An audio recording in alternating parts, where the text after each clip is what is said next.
فاسألوا أهل الذكر إن كنتم لا تعلمون بالبينات والزبر. السلام عليكم ورحمة الله وبركاته. الحمد لله والصلاة والسلام على رسول الله وعلى آله وأصحابه ومن والاه. সম্মানিত দর্শক ভাই এবং বোনেরা, আপনাদের সবাইকে স্বাগত জানাচ্ছি আমাদের আজকের জানতে চাই লাইভের এই সেশনে। আজকে আমাদের জানতে চাই সেশন হচ্ছে 150তম। আলহামদুলিল্লাহ, আমরা আজকের এই সেশন সহ প্রায় 150 পর্ব আমরা শেষ করতে পারলাম। আলহামদুলিল্লাহ, আল্লাহর অনেক শুকরিয়া আদায় করছি এবং আল্লাহর কাছে তৌফিক কামনা করছি তিনি যেন আমাদের এই সেশনটাকে অব্যাহত রাখার তৌফিক দান করেন। আপনাদের অনেকগুলো প্রশ্ন প্রতিবারই আমাদের কাছে জমা থাকে, আমরা সবগুলোর উত্তর দিতে পারি না, চেষ্টা করি। আজকেও চেষ্টা করব যত বেশি উত্তর দেওয়া যায় ইনশাআল্লাহ। পাশাপাশি আপনাদের লাইভ কোশ্চেনগুলোরও উত্তর দেওয়ার চেষ্টা করব আমরা ইনশাআল্লাহ। আজকের প্রথম প্রশ্নটি পাঠিয়েছেন নাদিব মাহমুদ শাকিল। বলেছেন, কেউ ইলম অর্জনের পাশাপাশি পুরস্কার পাওয়ার নিয়ত রেখে কোনো প্রতিযোগিতায় অংশ নিলে সেটা কি রিয়া হবে? এর কারণে কি সে কবিরা গুনাহগার হবে? ভাই নাদিম, আপনি যে প্রশ্নটা করেছেন সে প্রশ্নটা বোঝাই যাচ্ছে যে প্রতিযোগিতার কথা আপনি বলেছেন সেটা হচ্ছে কোনো ইসলামী জ্ঞানের প্রতিযোগিতা অথবা ইসলামী দাওয়া কিংবা ইসলামী সাধারণ জ্ঞানের প্রতিযোগিতা। তো সেখানে অংশগ্রহণ করা যাবে কি না, করলে সেটা রিয়া হবে কি না, পুরস্কার গ্রহণ করতে পারবে কি না, পুরস্কার পাওয়ার নিয়ত করতে পারবে কি না, ইত্যাদি আপনার নানান প্রশ্ন রয়েছে এবং শুধু এটা আপনার না, আর অনেকের রয়েছে। এবং এই প্রতিযোগিতা অংশগ্রহণ করলে সে কবিরা গুনাহগার হবে কি না, আমরা ইনশাআল্লাহ চেষ্টা করব হাদিসের আলোকে অথেন্টিক উত্তর দেওয়ার জন্যে।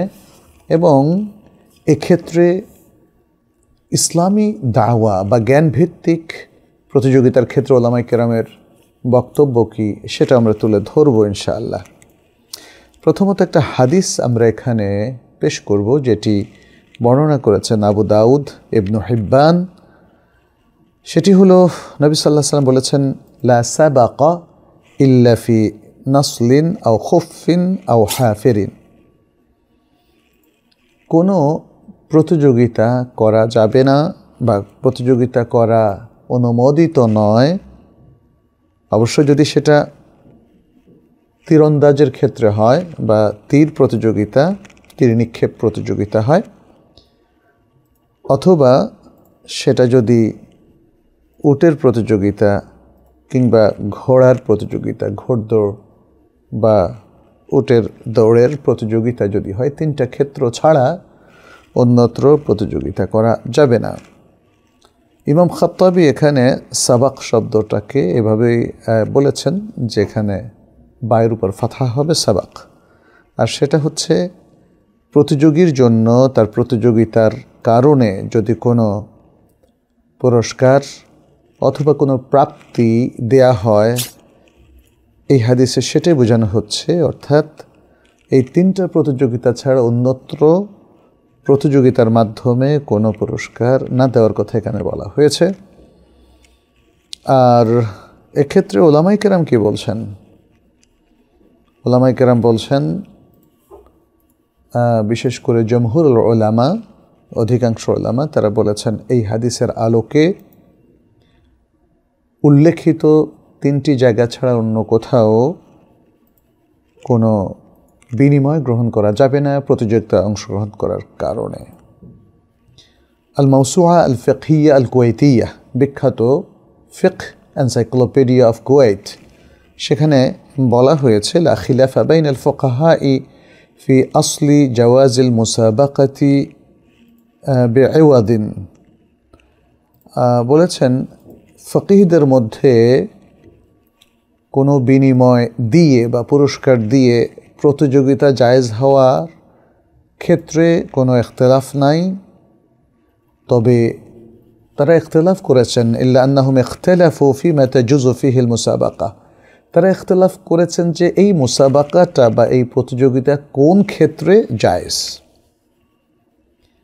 এরপর বলা হয়েছে জমহুরুল ফুকাহা তাদের মত হলো আন্নাহু লা ইয়াজুজু সিবাকু বি'আওয়াদিন ইল্লা ফিন নাসলি ওয়াল খুফফি ওয়াল হাফিরি।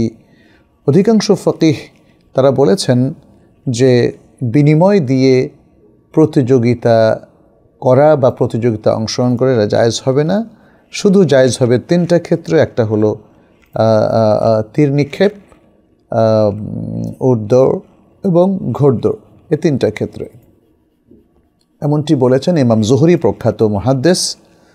আর আল মুগনির মধ্যে বলা হয়েছে যে এখানে যে ইল্লাফিন নাসল বলা হয়েছে সেটা আইফিস সাহাম অর্থাৎ তীর নিক্ষেপের ক্ষেত্রে, আর হাফের বলতে বোঝানো হচ্ছে ঘোড়ার দৌড় বা ঘোড় প্রতিযোগিতা, ঘোড়ার প্রতিযোগিতা। আর খুফ বলতে বাঈর বা উট প্রতিযোগিতা বোঝানো হচ্ছে।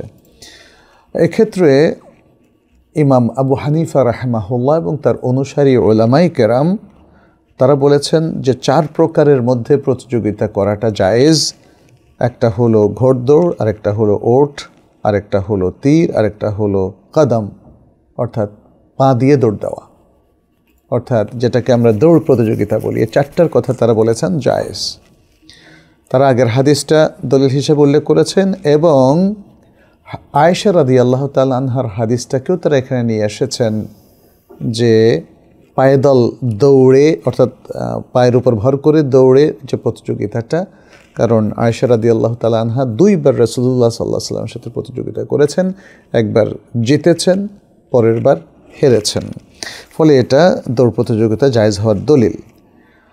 আর ইমাম শাফিঈ এবং তার অনুসারী উলামায়ে কেরাম তারা যুদ্ধের জন্য যত রকমের ব্যবস্থাপনা আছে, যেমন গোলক নিক্ষেপ, অস্ত্র নিক্ষেপ, বর্ষা নিক্ষেপ, তীর নিক্ষেপ, এরকম আরও যা যা কিছু আছে প্রত্যেকটা ক্ষেত্রে প্রতিযোগিতা করা জায়েজ বলে তারা উল্লেখ করেছেন। আচ্ছা, এখন প্রশ্ন হচ্ছে এই যে জিনিসগুলো উল্লেখ করা হলো এর বাইরে যে সকল দ্বীনি প্রতিযোগিতা আছে, যেমন হিফজ প্রতিযোগিতা, কিরাত প্রতিযোগিতা, তেলাওয়াত প্রতিযোগিতা, হাদিস মুখস্থ প্রতিযোগিতা, তারপরে ইসলামের সাধারণ জ্ঞান প্রতিযোগিতা, রচনার প্রতিযোগিতা, সিরাতুন নবী সাল্লাল্লাহু আলাইহি সাল্লাম প্রতিযোগিতা, এগুলো জায়েজ হবে কি না? এক্ষেত্রে উলামায়ে কেরাম বলেছেন যে এই ধরনের প্রতিযোগিতা জায়েজ হবে, আর এখানে পুরস্কার দেওয়া এবং নেওয়াটাও জায়েজ। এক্ষেত্রে উলামায়ে কেরাম, আরব উলামায়ে কেরামের অনেকগুলো ফাতোয়া রয়েছে, আর এখানে তারা অবশ্য কিছু শর্ত আরোপ করেছেন যে প্রতিযোগিতার মূল উদ্দেশ্য যেন টাকা বিনিময় অথবা পুরস্কার না হয়, বরং তলাবুল ইলমের ক্ষেত্রে আল্লাহ সুবহানাহু ওয়া তাআলার সন্তুষ্টি অর্জন, এটাই যেন প্রধান উদ্দেশ্য হয়। যেমনটি হাদিসে এসেছে, নবী সাল্লাল্লাহু আলাইহি ওয়াসাল্লাম বলেছেন, মান সালাকা তারিকান ইয়ালতামিসু ফীহি ইলমান সাহহালাল্লাহু লাহু তারিকান ইলাল জান্নাহ। এখানে যেমনটি বলা হয়েছে, আল্লাহর সন্তুষ্টির উদ্দেশ্যে যদি কেউ কোনো পথে চলে, সেখানে এলেম তালাশ করে, তাহলে আল্লাহ তাআলা তার জন্য সহজ করে দিবেন এমন এক পথে চলা যে পথ তাকে জান্নাতের দিকে পৌঁছিয়ে দেবে। আচ্ছা, তাহলে এখানে প্রতিযোগিতার কথা বলা হয়নি, এখানে তলাবুল ইলমের কথাই বলা হয়েছে। কিন্তু যদি কোনো ব্যক্তি এই প্রতিযোগিতায় তলাবুল ইলমের উদ্দেশ্যেই করে থাকে যে এরকম একটা ইসলামিক জ্ঞানের প্রতিযোগিতা অংশগ্রহণ করলে তাকে অনেক পড়তে হবে, অনেক জানতে হবে এবং তার যোগ্যতা বাড়বে, প্রশ্নকারীর প্রশ্নের উত্তর দেওয়ার মতো তার সাহস তৈরি হবে এবং তার যোগ্যতা বাড়বে ইত্যাদি, এই নিয়তটা তার থাকাটা শর্ত। তাহলে সে যদি প্রাসঙ্গিক বা আনুষাঙ্গিকভাবে মনে করে যে আমি চেষ্টা করছি যাতে প্রথম পুরস্কারটা পাই, এটা জায়েজ হবে, কারণ এটা আনুষাঙ্গিক নিয়ত। কারণ তার প্রধান নিয়ত হচ্ছে আসলে জ্ঞান অর্জন করা, আর জ্ঞান অর্জন করার জন্য এটা সহযোগী যে সে ফার্স্ট হওয়ার জন্য ট্রাই করবে, এটা দ্বীনি জ্ঞানের ক্ষেত্রে। আমরা দেখি যে অন্যায়ের প্রসার, গান বাজনা, বাদ্য, মিউজিক, এগুলোর প্রসারের জন্য যে প্রতিযোগিতা করা হয়, এতে করে সারা দেশে হাজার হাজার গায়ক তৈরি হয়ে যায়। ফলে এর বিপরীতে যদি হাজার হাজার হাফেজ তৈরি হয়ে যায়, সে প্রতিযোগিতা কেন নাজায়েজ হবে, তাই না? আসলে সেটা নাজায়েজ হওয়ার কোনো দলিলও নেই। এই প্রতিযোগিতাগুলোতে শুধু একটাই বিষয় যে আপনি পুরস্কার নিতে পারবেন কি না। সেক্ষেত্রে আমরা উলামায়ে কেরামের অনেকগুলো ফতোয়া পাচ্ছি। তারা বলেন যে এটা হলো লে তাহফিজ তুল্লাবুল ইলম, তুল্লাবুল ইলমকে তারগীব দেওয়ার জন্য, উৎসাহ দেওয়ার জন্য তাকে কিছু পুরস্কার দেওয়া। এটা তারা অনেকগুলো ব্যাখ্যা করেন, কারণ এটা একটা ইজতিহাদি বিষয়। মনে রাখবেন, এটা কিন্তু ইসলামের স্যাটেলড ইস্যু না যে আপনি বলে ফেলবেন যে 3টা ছাড়া আর কোথাও কোনো পুরস্কার নেওয়া দেওয়া জায়েজ নেই। এবং আমরা দেখতে পাচ্ছি ওই যে 3টা জিনিসের কথা বলা হচ্ছে, এগুলো ইসলামের যুদ্ধের এক ধরনের প্রস্তুতি, যুদ্ধের, যাতে করে শত্রুর বিরুদ্ধে মুসলিম ইসলামকে প্রমোট করতে পারে। আর এলেমটাও কিন্তু শত্রুর বিরুদ্ধে মুসলিমদেরকে সাহায্য করে। অতএব এলেমের প্রমোশন, আল কোরআনের প্রমোশন, আর সুন্নাহর প্রমোশন, এটা প্রয়োজন। যদি একটা মুসলিম জনপদে যারা নাটক করে, যারা সিনেমা করে, যারা নাচ করে, যারা ললিত কলা চর্চা করে, যারা গানের চর্চা করে, প্রতিযোগিতার মাধ্যমে তারা প্রচুর বৃদ্ধি পায়, তাহলে আমাদেরকে হাফেজুল কোরআন বৃদ্ধি পাওয়ার প্রয়োজন নেই। যদিও হাফেজুল কোরআনের বৃদ্ধি পাওয়ার জন্য এটা শর্ত নয়, কিন্তু আমরা দেখতে পাচ্ছি বাস্তব অভিজ্ঞতা থেকে যে সারা বিশ্বে, যেমন সৌদি আরবের মক্কা নগরী থেকে আরম্ভ করে, তাই না, বিশ্বের বহু মুসলিম দেশে আল মুসাবাকা আল কোরআনিয়া এটা হয় এবং সেখানে পুরস্কার দেওয়া হয়। আমরা দেখেছি সৌদি আরবের উলামায়ে কেরাম, মাশায়েখরা তাদের বিভিন্ন প্রতিষ্ঠানের মাধ্যমে মুসাবাকা রমাদানিয়া করছেন। islamqa.info মধ্যেও প্রতি রমাদান মাসে মুসাবাকা থাকাফিয়া, মুসাবাকা ইসলামিয়া, মুসাবাকা কোরআনিয়া, মুসাবাকা রমাদানিয়া হচ্ছে। তো এগুলো আসলে আমাদের উলামায়ে কেরাম জায়েজ বলেন, এবং জায়েজ বলার কারণেই এগুলো হচ্ছে। এগুলোর সাথে অনেক উলামায়ে কেরাম জড়িত আছেন, তাদের দৃষ্টিতে এগুলো জায়েজ এবং আমাদের দৃষ্টিতে জায়েজ। এবং এক্ষেত্রে শাইখুল ইসলাম ইবনে তাইমিয়া রাহিমাহুল্লাহর একটা সুন্দর উক্তি রয়েছে। তিনি বলেছেন, ওয়াকামা আন্নাল উকুবাত শুরিআত দাইয়াতান ইলা ফি'লিল ওয়াজিবাত, যেমন উকুবাত বা শাস্তি প্রথা ইসলামে এটা আইন সিদ্ধ করা হয়েছে যাতে মানুষ ওয়াজিব কাজগুলো করে এবং যাতে মানুষ হারাম কাজগুলো বর্জন করে।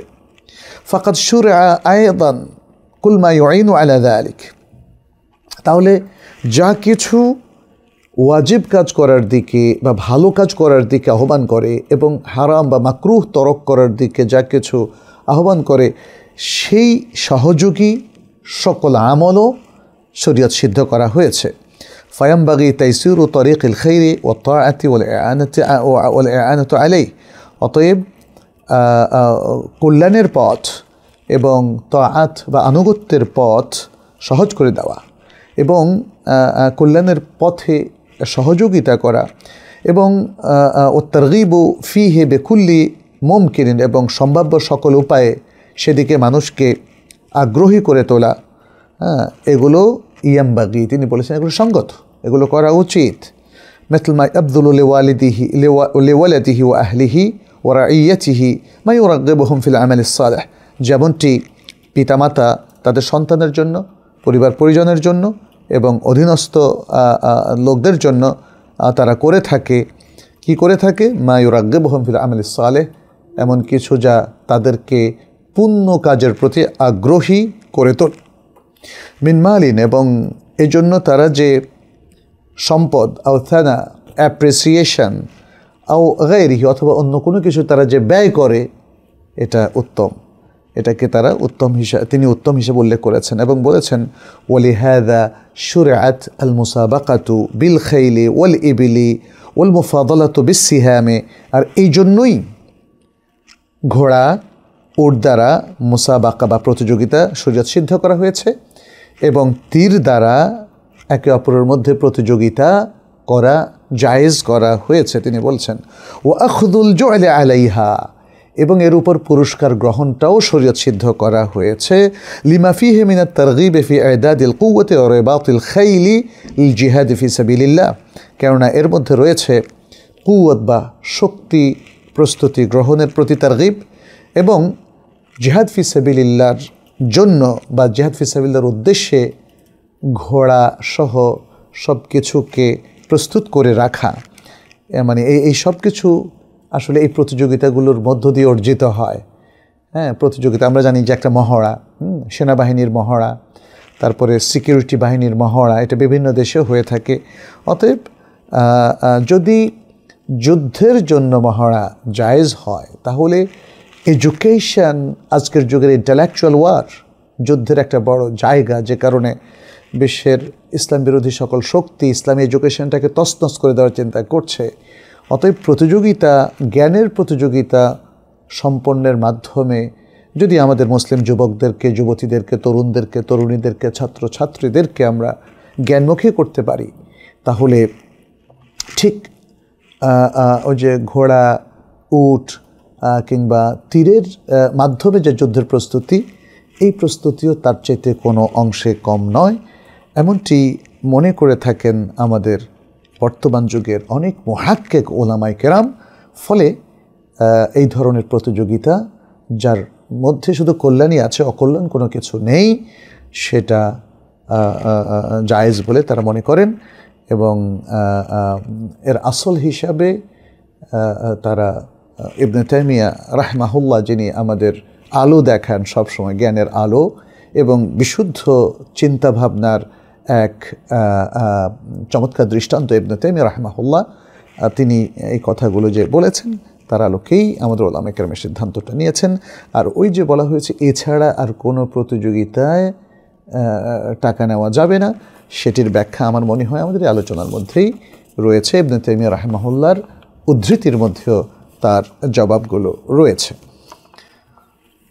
আচ্ছা, এরপরে আমরা যাচ্ছি আরেকটা প্রশ্ন। সেটি আপনি বলেছেন কবিরা গুনাহগার হবে কিনা, এটা তো জায়েজই বলা হলো, তাইলে গুনাহের প্রশ্ন আসে না, বরং তিনি সওয়াব পাবেন বলে আমরা আশা করি। নুজহাত তাবাসসুম বলেছেন, স্যার, খাবারের কিছু ভাত সম্পূর্ণ না খেয়ে কিছু অংশ বিড়ালকে দেয়া হলে তাতে কি খাবারের বরকত নষ্ট হবে? আর এভাবে কি দেওয়া উচিত হবে? আপনি বিড়ালকে কেন বঞ্চিত করবেন? বিড়াল আপনার চারপাশে ঘুরছে, আপনি মজা করে তপ তপ তপ তপ শব্দ করে খাচ্ছেন, আর বিড়ালকে দিলে পাপ হবে কেন ভাবছেন? খুবই অদ্ভুত, তাই না? এই ভাবনাটা খুবই অদ্ভুত। পশুও তো প্রাণী। নবী সাল্লাল্লাহু আলাইহি সাল্লাম পশুকে যথেষ্ট কেয়ার করতেন, সে পাখি হোক, চড়ুই পাখি হোক, অথবা সেটা বিড়াল হোক, অথবা অন্য যে কোনো পশু হোক। এমনকি বন্য পশুকেও কষ্ট দিতে নিষেধ করা হয়েছে। আর তিনি তো এই বিড়াল যারা আমাদের পানপাত্রে অথবা খাদ্যের পাত্রে যদি মুখ দেয়, সেটাকেও বলেছেন সেটা নাপাক হবে না, এবং কারণ কি সেটাও বলেছেন, ইন্নাহা মিনাত তাওয়াফিনা আলাইকুমা তাওয়াফাত, এগুলো তোমাদের চারপাশে ঘুরঘুর করে, কোনো নাজাসাতে মুখ দেয় না, অতএব তোমাদের পাত্রে মুখ দিলে সেটাও জায়েজ হবে। তাহলে বিড়াল যদি নিজ দায়িত্বে আমাদের পাত্র থেকে খায়, সেটা জায়েজ, এবং সেটা আমাদের খাদ্যকে নাপাক করবে না। আর আমরা যখন খাচ্ছি তখন আমাদের পাশাপাশি, যেহেতু আমাদের বাড়ির মধ্যেই বিড়াল থাকে, আমাদের উপকার করে, অতএব তাকে খাবার দেওয়া আমাদের দায়িত্বের মধ্যে পড়ে। সেটা আমাদের প্লেটের ভাত দেই, অথবা কাটা দেই, অথবা অন্য যা কিছু দেই, বিড়ালকে একদম জলজান্ত এক প্লেট ভাত কিংবা এক প্লেট গোশ এটা দেওয়া জায়েজ আছে? এটা আপনি বলবেন না যে খাদ্য, ভালো খাদ্যগুলো আমাদের জন্য, বিড়াল শুধু কাটা খাবে, সে গোশ খাবে না, সে গোশের হাড্ডি খাবে। এটা তো এমন কিছু তো রাসূল সাল্লাল্লাহু আলাইহি ওয়াসাল্লাম বলেননি। তো বিড়ালকে যদি আমরা কেয়ার করে তাকে আমাদের মতো কিছু খাদ্য দিয়ে যদি সে খায়, তাহলে এটা জায়েজ হবে, এতে কোনো সমস্যা তো নেই, বরং এটা সওয়াবের কাজ। শাহিদুল ইসলাম বলেছেন, মসজিদের ভেতর স্কুল কলেজের পাঠ্য বই প্রাইভেট পড়ানো বৈধ হবে কি? সাধারণত মসজিদ হচ্ছে ইবাদতের জায়গা, মা'বাদ, মাকানুল ইবাদা। আপনি যেটা প্রাইভেট পড়াচ্ছেন এটা স্রেফ দুনিয়ার ব্যবসা বাণিজ্যের মতোই, কারণ আপনি তাকে কোচিং করাচ্ছেন এবং এর মধ্যে আপনার উদ্দেশ্য হলো পয়সা অর্জন। এটা ইসলামিক কোনো পড়াশোনা নয়। ফলে আমরা বলবো যে মসজিদের মধ্যে যেহেতু বেচা কেনা ব্যবসা বাণিজ্য করতে রাসূল সাল্লাল্লাহু আলাইহি ওয়াসাল্লাম নিষেধ করেছেন এবং কোরআনেও তার নিষেধাজ্ঞা এসেছে সূরা আল জুমার মধ্যে আমরা দেখি। ফলে আমরা মসজিদের মধ্যে কোনো ধরনের ইভেন ইসলামী বইও বেচা কেনা করবো না। এটা মসজিদের প্রেমিসের মধ্যে করতে পারি, মসজিদের ভেতরে না, বাইরে। হ্যাঁ, মসজিদের বাইরে আমি মেয়েদের হিজাব, এগুলো তো ইসলামিক, তাই না? যে চাদর, অনেক ইসলামিক আইটেম পাওয়া যায়, অর্থাৎ ইসলাম যেগুলোকে সমর্থন করে সেগুলোর বেচা কেনা মসজিদের ভিতরে করা যাবে না। অতএব কোচিংটাও মসজিদের ভিতরে করবেন না, আপনি মসজিদের বাইরে করবেন। তাইবা তাবাসসুম বলেছেন, আমি আপনার একটা ভিডিওতে শুনেছি মদিনা বিশ্ববিদ্যালয়ে অনলাইনে পড়াশোনা করা যায়। আমি এবার এইচএসসি পাশ করেছি, কিন্তু আমি আরবি ভাষা পারি না। আমি আরবি ভাষা শিখতে চাচ্ছি। আমার শিখতে যদি 2-1 বছর সময় লাগে, তারপর কি আমি মদিনা বিশ্ববিদ্যালয়ে অ্যাপ্লাই করতে পারবো? আর এই বিশ্ববিদ্যালয়ে পড়তে কী কী যোগ্যতা লাগে? এখানে কি পরীক্ষা দিয়ে চান্স পেতে হয়? অবশ্যই মদিনা বিশ্ববিদ্যালয়ে পরীক্ষা দিয়ে এখন চান্স পেতে হয় এবং পরীক্ষাটা অ্যারাবিকের উপরে হয়। আরবি প্রফিসিয়েন্সি টেস্ট হয়ে থাকে, আরবিতে আপনার দক্ষতা কেমন, যেহেতু এখানে ইসলামী পড়াশোনাগুলো আরবি মিডিয়ামেই করানো হয়, ইংলিশ মিডিয়ামে না। ফলে আপনাকে পরীক্ষা দিয়ে যেমন চান্স নিতে হবে, তেমন পরীক্ষাটা আরবিতে দিতে হবে। তার মানে হচ্ছে আরবিতে মোটামুটি ফ্লুয়েন্ট হওয়া। যে প্রশ্নগুলো আসবে অনেকটা টোফেলের স্টাইলে প্রশ্নগুলো আসবে, অনেকগুলো প্রশ্ন, সেগুলো বোঝা এবং সে অনুযায়ী উত্তর দেওয়া। তাহলে আপনার আরবির শুনে বোঝা এবং উত্তর দেওয়ার যোগ্যতা আপনার থাকতে হবে। আপনি যদি সেটা করতে পারেন এবং প্রফিসিয়েন্সি টেস্টে পাশ করে যান, তাহলে মদিনা বিশ্ববিদ্যালয়ে আপনার চান্স হতে পারে, এতে কোনো সমস্যা নেই। এখন আপনি আরবি ভাষাটা শিখবেন কোথায়? এটা নিয়ে হয়তো আপনার আজকের প্রশ্ন। আরবি ভাষা তো আপনি যে কোনো জায়গায় শিখতে পারেন, তবে আমাদের এই তাইবা একাডেমিতে আমরা diploma in Arabic language open করেছি। আপনি যদি এই ডিপ্লোমাটা করেন, তাহলে আমরা আশা করছি আপনি আরবি ভাষায় দক্ষ হবেন এবং মদিনা ইসলামী বিশ্ববিদ্যালয়ে ভর্তি হওয়ার মতো যোগ্যতা অর্জন করবেন। এটা পুরো 1 বছরে। আমাদের ব্যাচগুলোতে যারা পড়েছেন তারা প্রচুর প্র্যাকটিস করে থাকেন এবং সিরিয়াস শিক্ষার্থী যারা, তাদেরকে আমরা দেখেছি তারা অত্যন্ত চমৎকার আরবি শিখে নিয়েছেন। পুরুষ এবং মহিলা উভয়কেই আমরা দেখেছি এবং অনেকের ক্ষেত্রে, যেহেতু আমি প্রথম ব্যাচের ক্লাসটা নিয়েছিলাম, আমি দেখেছি যে তাদের আরবি ভাষার দক্ষতা মানসম্পন্ন এবং মানসম্মত, এবং আরবি ভাষা তারা যখন পড়েন বা বলেন মনে হয় যেন তারা কোনো একটা আরব দেশে শিখেছেন। কারো কারো ক্ষেত্রে, আমি সবার ক্ষেত্রে বলবো না, সিরিয়াস শিক্ষার্থীরা যারা প্রচুর চর্চা করেন, যারা আমাদের ডিরেকশনগুলো এবং আমাদের পরামর্শগুলো যারা মেনে চলেন, তাদের ক্ষেত্রে আমরা ভালো সাফল্য দেখতে পেয়েছি। আমি আপনাদেরকে বলবো, আপনারা এভাবে যদি পড়েন, কারণ অনেককে দেখেছি, আমিও অনেকগুলো আরবিক কোর্সে ইনস্ট্রাক্টর ছিলাম, আমরা দেখেছি যে অফলাইনের কোর্সগুলোতে লোকজন বেশি দিন থাকেন না, নানা কারণে। ঢাকা শহরে আমরা দেখেছি যে যানজটে আসা যাওয়া করতে অনেক সময় চলে যায়, স্ট্যামিনা নষ্ট হয়।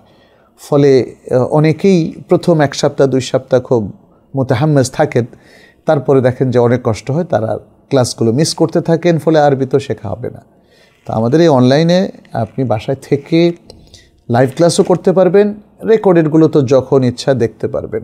রেকর্ডেডগুলো অত্যন্ত মানসম্পন্নভাবে রেকর্ড করা এবং পরবর্তীতে সেগুলোর উপর প্র্যাকটিস ক্লাসগুলো লাইভ, জুম লাইভের মাধ্যমে, এবং সেখানে আমাদের ইনস্ট্রাক্টর প্রচুর প্র্যাকটিস করিয়ে থাকেন। ফলে অ্যাকসেন্টটা সুন্দর হয় এবং তাদের বুঝতে সুবিধা হয়।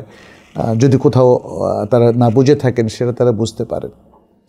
আমার মনে আছে ছোট্ট সময়ে আমরা যখন কিশোর বয়সে ছিলাম, তখন ব্রিটিশ কাউন্সিল লাইব্রেরিতে ইংরেজি শিখতাম। সেটা ছিল যে ক্যাসেট, তখন ভিডিও ক্যাসেট সেটা ছিল না, আরেক ধরনের ভিডিও ছিল, কিন্তু সেটা অ্যাভেলেবল তো ছিল না, ভিসিআরের মাধ্যমে হতো। কিন্তু আমরা যেটা ওই যে টেপ রেকর্ডারের ক্যাসেট বাজিয়ে বাজিয়ে শুনতাম। আর এখন তো অনেক সহজ হয়ে গেছে, এখন আমরা আমাদের মোবাইল ফোন, ল্যাপটপ এগুলোর মাধ্যমে খুব সহজে শুনতে পারি, শিখতে পারি। তো আমরা বলবো যে অডিও এবং ভিডিও এটা চমৎকার মাধ্যম আরবি শেখার জন্যে। বরং আমাদের এই প্রোগ্রামটা আমরা সেট করেছি সেই আন্তর্জাতিক মানকে সামনে রেখে, আল আরাবিয়াতু বাইনা ইয়াদাইক, এটা হচ্ছে আমাদের পাঠ্য। অতএব আমরা আশা করছি যে আপনারা এই কোর্সটা করলে আরবি ভাষা মোটামুটি ভালোভাবে রপ্ত করতে পারবেন। আমরা এখানে আরও কিছু অ্যাড করেছি, যেমন কাওয়াইদুল এমলা, লেখার যে নীতিমালা আছে সেটা, এবং আল কিরাআত সারিআ, আরবি দ্রুত পঠন, এভাবে আরও অনেক কিছু অ্যাড করে দেওয়া হয়েছে। প্রায় 100টারও বেশি ক্লাস আপনি এখানে করবেন একটা সেমিস্টারে। 2টো সেমিস্টারে 200 থেকে 250 ক্লাস আপনি পাবেন, আশা করছি ইনশাআল্লাহ। তাইবা তাবাসসুম, আপনি দ্বিতীয় প্রশ্ন করেছেন, বলেছেন কেউ যদি আত্মীয়তার সম্পর্ক রক্ষা না করে তাহলে সে জান্নাতে যেতে পারবে না। মহিলারা কিভাবে আত্মীয়তার সম্পর্ক রক্ষা করবে? অর্থাৎ আপনি বলতে চাচ্ছেন যে এই যে হাদিসটা বলা হলো এটা কতটা শুদ্ধ, এবং যদি শুদ্ধ হয়ে থাকে তাহলে মহিলারা আত্মীয়তার সম্পর্ক কীভাবে রক্ষা করবে। কারণ হয়তো আপনি ভাবছেন যে মহিলারা তো স্বামীর বাড়িতে চলেই যাবে, আর নিজের বাড়ির কোনো আত্মীয় স্বজনের সাথে যোগাযোগ থাকবে না। অথবা আপনি এটাও ভাবতে পারেন যে যেহেতু স্বামীর বাড়িতে যাবে, সেখানে শাশুড়ি বউয়ের যুদ্ধের মধ্যে মহিলারা কি আর কোনো আত্মীয়তার সম্পর্ক রাখতে পারবে? বোধ হয় এরকম চিন্তা করেছেন। আচ্ছা, যাই হোক, আমরা একটু তাহলে উত্তর দেখি কি দেওয়া যায়। এখানে যে হাদিসটার কথা আপনি বলেছেন, সে হাদিসটা এসেছে সহিহ বুখারীর মধ্যে, লা ইয়াদখুলুল জান্নাতা কাতিউন, লা ইয়াদখুলুল জান্নাতা কাতিউন, অর্থাৎ আত্মীয়তার সম্পর্ক ছিন্নকারী জান্নাতে প্রবেশ করবে না।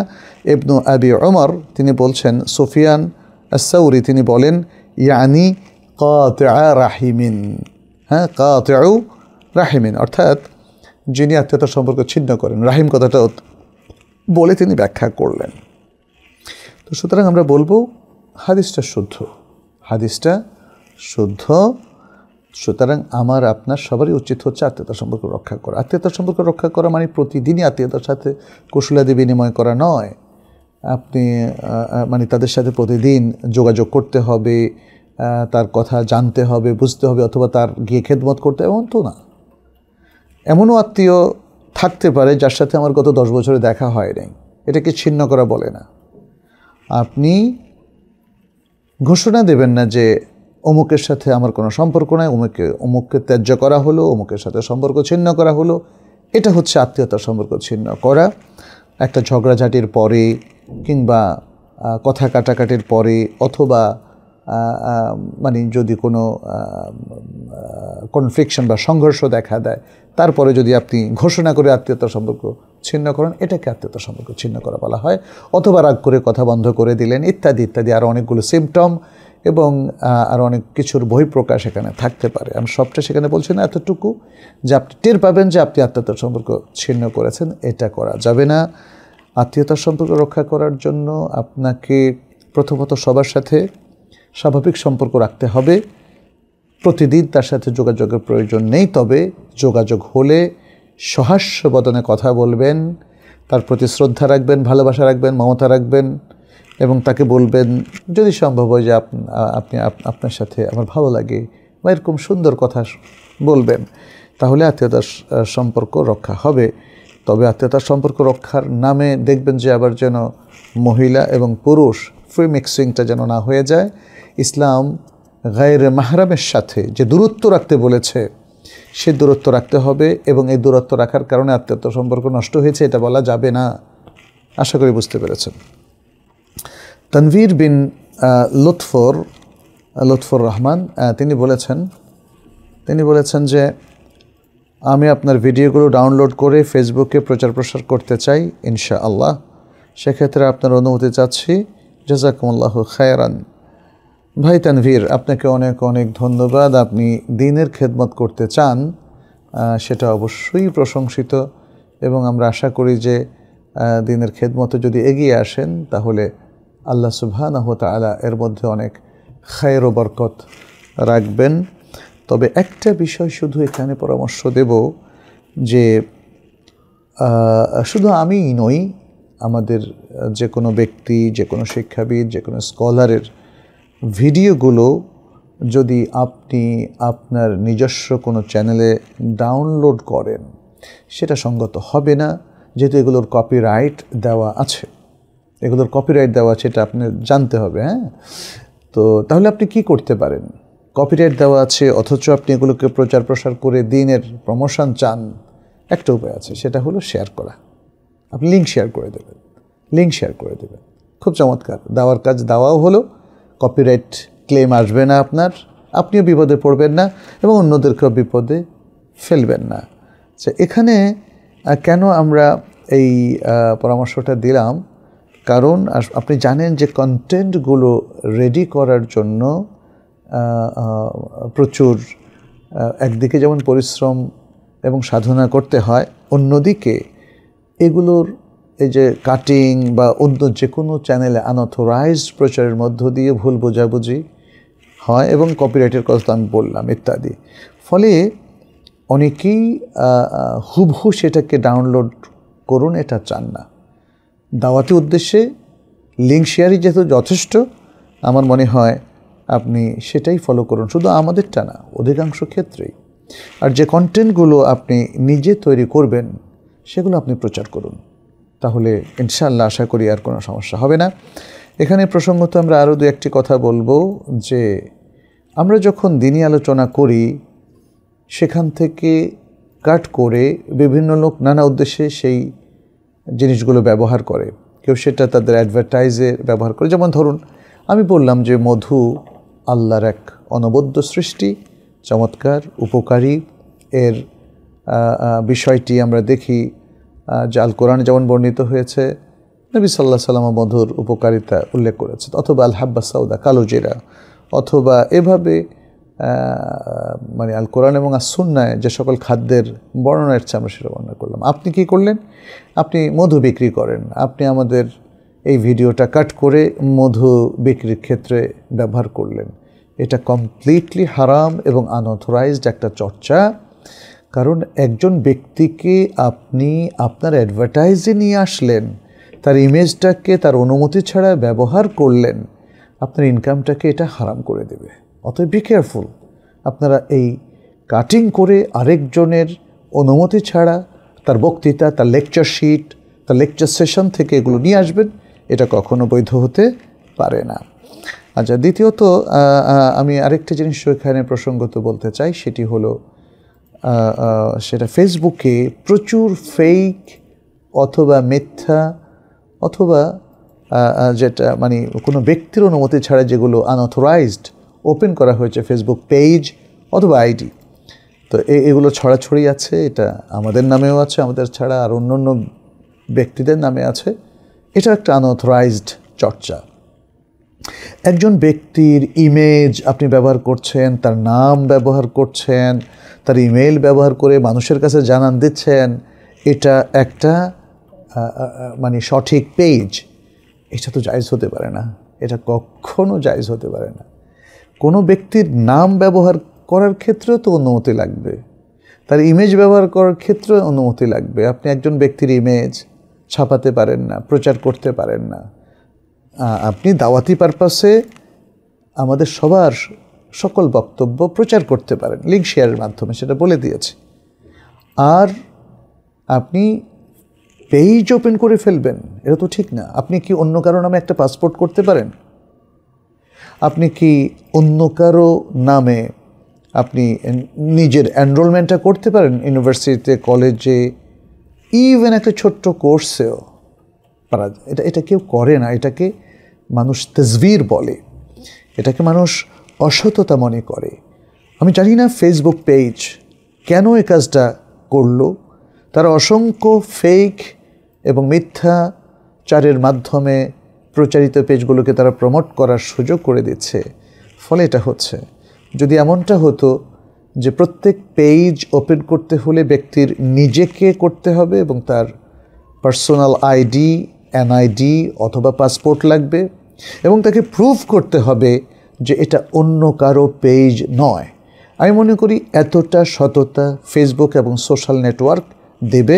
এতদিন যা হয়েছে তার জন্য তারা অনুতপ্ত হবে।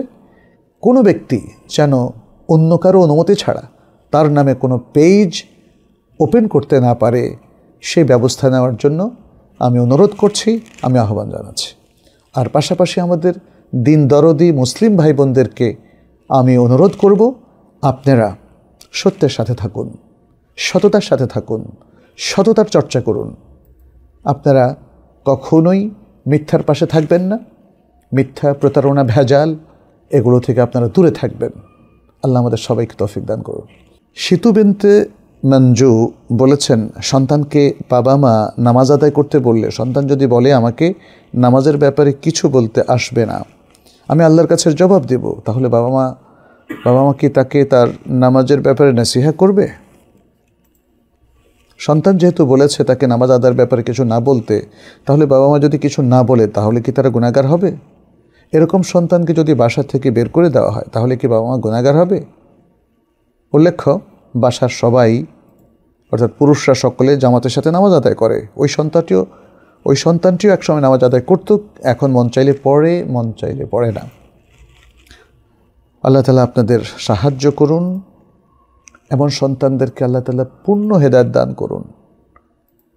আমাদের অনেক সন্তান, অনেক কলিজার টুকরা, তারা একসময় খুব ভালো ছিল, হঠাৎ করে কী যে হয়, তারা বিপথে চলে যায়, তার বাবা মায়ের কথা শোনে না। এর পিছনে অবশ্যই কারণ আছে, মনস্তত্ত্ব আছে, এর পেছনে অনেক মেন্টাল ডিস্টারবেন্স আছে, অথবা এর পেছনে কোনো চক্রের টেম্পটেশনও থাকতে পারে, হয় তার শিক্ষার প্রতিষ্ঠানে অথবা শিক্ষার প্রতিষ্ঠানের বাইরে কোনো আড্ডায় অথবা অসৎ সংসর্গ ইত্যাদি নানা কারণে হয়তো সে কঠিন অবস্থায় চলে যায়। আজকের সন্তান একটু বেশি স্বাধীনতা ভোগ করতে চায়, ফলে তারা বলে, বাবা আমার জন্য তোমরা চিন্তা করো না, না হয় আমি জাহান্নামে গেলাম, তোমরা আমার চিন্তা করো না, আমি জাহান্নামে ভালোই থাকবো, এরকম কথাও কেউ বলে। এটা হচ্ছে বাবা মাকে স্টপ করে দেওয়ার একটা কৌশল। কিন্তু বাবা মা, আপনার সন্তান জাহান্নামে গেলে আপনি কি অস্থির হবেন না? আপনি কি সন্তানের প্রস্তাবটা মেনে নেবেন? সন্তান বলল যে বাবা আমি আগুনের মধ্যে থাকলে তুমি চিন্তা করো না। আমাদের তো চিন্তা আসবে, আমরা যখন বাবা এবং মা হই, আমরা ওদেরকে আগুনে থাকতে জ্বলতে দেব না, আমরা ওদেরকে হেফাজত করব, আমরা ওদেরকে রক্ষা করব। এই নির্দেশই তো দিয়েছেন আল্লাহ সুবহানাহু ওয়া তাআলা, ইয়া আইয়ুহাল্লাযীনা আমানু কু আনফুসাকুম ওয়া আহলিকুম নারা। হে ঈমানদার লোকেরা, তোমরা নিজেদেরকে এবং নিজেদের পরিবার পরিজনকে জাহান্নাম থেকে বাঁচাও। একটা সন্তান যদি সালাত না পড়ে ও জাহান্নামে যাবে, কেউ রক্ষা করতে পারবে না, আল্লাহ রক্ষা করবেন না, কারণ সালাত তরক করা এটা কুফরি, আর কুফরি করলে খালিদুন মুখাল্লাদুন ফিন্নার, চির জাহান্নামী হবে। ফলে আমরা যদি সালাত পড়ি, দ্বীনের মধ্যে থাকি, তাহলে আমাদের সন্তানকেও সালাত পড়াতেই হবে। এখন ব্যাপার হচ্ছে, আপনি জিজ্ঞেস করতে পারেন কৌশলটা কি? কৌশলটা নাসিহা। সে মানছে না, আমার সকল কৌশল অ্যাপ্লাই করার পরেও আমার তো এরপর আর কিছু করার নেই। কিন্তু আপনি আপনার সকল কৌশল অ্যাপ্লাই করবেন। সন্তান যদি বলে বাবা আমাকে নিয়ে তোমার ভাবতে হবে না, আর আপনি অমনি সেটা মেনে নেবেন, এটা হতে পারে না। নো, আপনাকে ভাবতে হবে, এবং নিশ্চয়ই সন্তানের এমন প্রবলেম হয়েছে যে কারণে সে অ্যাপ্রোচে কথা বলে, বাট আপনাকে অবশ্যই এর অবসান করতে হবে, এর জন্য কাউন্সেলিং করতে হবে, এর জন্য আল্লাহর কাছে দোয়া করতে হবে, এর জন্য সন্তানের সাথে ইন্টিমেসি বাড়িয়ে দিতে হবে। তাকে যদি আইসোলেটেড থাকতে দেন, সে হয়তো বা এটা তার মানসিক রোগের শুরু, এটা তো আপনাকে বুঝতে হবে। শুরুতে যদি আপনি আত্মসমর্পণ করেন, তাহলে এই রোগটা তার সাস্টেইন করবে, ফিক্সড হয়ে যাবে, তখন এই রোগ থেকে তাকে আর বের করতে পারবেন না। অতএব সন্তানের পেছনে আপনাকে লেগে থাকতে হবে, তবে তার মানে এই নয় যে আপনি তাকে বকাঝকা করে আরও বিরক্ত করবেন, তাকে ভয় দেখাবেন, তাকে ব্যাট দিয়ে পেটাবেন, তাকে অপমান করবেন, তাকে গালিগালাজ করবেন। No, this is not the way. আপনি এভাবে করবেন না, এভাবে করবেন না, বরং সন্তানকে গুড প্যারেন্টিং দিতে হবে, যেটাকে আমরা বলি তারবিয়াতুল আওলাদ। আমাদের রাসূল সাল্লাল্লাহু আলাইহি সাল্লাম, তিনি পৃথিবীর শ্রেষ্ঠ মুরব্বী ছিলেন। মুরব্বী মানে হচ্ছে এডুকেশনিস্ট, শিক্ষাবিদ, যিনি শেখাতেও পারেন, প্রশিক্ষণও দিতে পারেন, যিনি তালিম তারবিয়াত দুটোই দিতে দক্ষ এবং সক্ষম। আমাদেরকে সেই সক্ষমতা অর্জন করতে হবে। আমাদের মানে অধিকাংশ সময় যে বিষয়টা আমরা আমাদের বাংলা ভাষাভাষীদেরকে দেখছি, বাংলাদেশেও দেখছি, ঢাকা শহরেও, যে আমাদের প্যারেন্টিংয়ের উপর কোনো আমাদের দক্ষতা নাই। আমরা অনেকে মনে করি আমি তো ন্যাচারালি বাবা মা হয়েছি, অতএব আমি একজন ভালো বাবা এবং মা। কিন্তু মনে রাখবেন, প্যারেন্টিং একটা দক্ষতা, তারবিয়া একটা দক্ষতা। এটা আপনাকে আমাকে অর্জন করতে হবে। কৌশলগুলো নবী সাল্লাল্লাহু আলাইহি ওয়াসাল্লাম থেকে শিখতে হবে, কৌশলগুলো সাহাবায়ে কেরাম থেকে শিখতে হবে। কারণ নবী সাল্লাল্লাহু আলাইহি ওয়াসাল্লামও বাবা ছিলেন, কন্যা সন্তানের জনক ছিলেন। যদিও তার পুত্র সন্তানগুলো ছোট সময় মারা যায়, তারপরেও তিনিও পুত্র সন্তানের জনক ছিলেন, সাহাবায়ে কেরাম তা ছিলেন।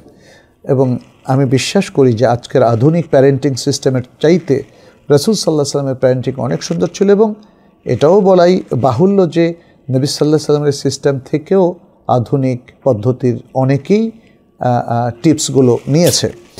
ফলে আমরা বলবো, যদি বাবা মা সন্তানকে বলে যে ঠিক আছে বাবা, তুমি যেহেতু বলেছো আমি দেখাশোনা করব না, তোমাকে ছেড়ে দিলাম, তাহলে বাবা মা গুনাহগার হবেন। এবং এর বিপরীতে যদি বাবা মা অনেক বেশি হার্শ এবং কঠিন আচরণ করে সন্তানদেরকে বের করে দেয়, আমি মনে করি সেটা আরেকটা মারাত্মক ভুল। আর যদি বাবা মা সন্তানদেরকে ত্যায্য করে দেয়, তাহলে অত্যন্ত গর্হিত হারাম কাজে বাবা মা লিপ্ত হলেন। আপনি এভাবে করবেন না। আপনি রাসূল সাল্লাল্লাহু আলাইহি ওয়াসাল্লামের সিরাত দেখুন, তিনি কিভাবে সন্তানদেরকে হ্যান্ডেল করেছেন, তিনি কিভাবে ছোটদেরকে, শিশুদেরকে, কিশোরদেরকে তারবিয়া দিয়েছেন এবং তাদেরকে কিভাবে প্রশিক্ষণ দিয়েছেন, সেটা আপনি দেখুন। তার হাতেই তো পৃথিবীর শ্রেষ্ঠ প্রজন্ম গড়ে উঠেছিল। আর আমরাও আশা করি আমাদের সন্তানরা পৃথিবীর শ্রেষ্ঠ প্রজন্মে পরিণত হোক। আমরা চেষ্টা করব, কিন্তু কখনো হতাশ হব না, স্টপ হব না। সন্তানদের কম বিরক্তি উৎপাদন করে তাদেরকে সুন্দর তারবিয়া দেওয়া, এটাই হোক আমাদের অঙ্গীকার। আল্লাহ আমাদেরকে তৌফিক দান করুন। জিহাদ হাসান সাদমান বলেছেন, ভোক্তা অধিকার কর্তৃক জরিমানার যে 25% টাকা ভোক্তাকে দেওয়া হয়, তা একজন ভোক্তার জন্য খাওয়া জায়েজ? জায়েজ না হলে করণীয় কি? বিষয়টা হয়তো আপনারা অনেকে অবহিত আছেন যে ভোক্তা অধিকার এর উপর ভিত্তি করে কোনো ভোক্তা যদি মনে করে সে প্রতারিত হয়েছে, বিক্রেতা তাকে প্রতারণা করেছে, ঠকিয়েছে, অথবা নষ্ট খাবার দিয়েছে, অথবা এক্সপায়ার্ড হয়ে যাওয়া ঔষধ তাকে দিয়েছে, তার ক্ষতি করেছে, তার হয়তো এই খাদ্য গ্রহণের কারণে অথবা এই ঔষধ এক্সপায়ার্ড হয়ে যাওয়া ঔষধের কারণে তার আরও নানা রকম রোগ দেখা দিয়েছে, যে কারণে তাকে অনেক এক্সপেন্সিভ চিকিৎসা নিতে হয়েছে, অথবা সে মানসিক ট্রমাতে আক্রান্ত হয়েছে, যেটার চিকিৎসা করতে তার দীর্ঘদিন অপেক্ষা করতে হবে এবং হয়তো বা লাখ লাখ টাকাও খরচ হতে পারে।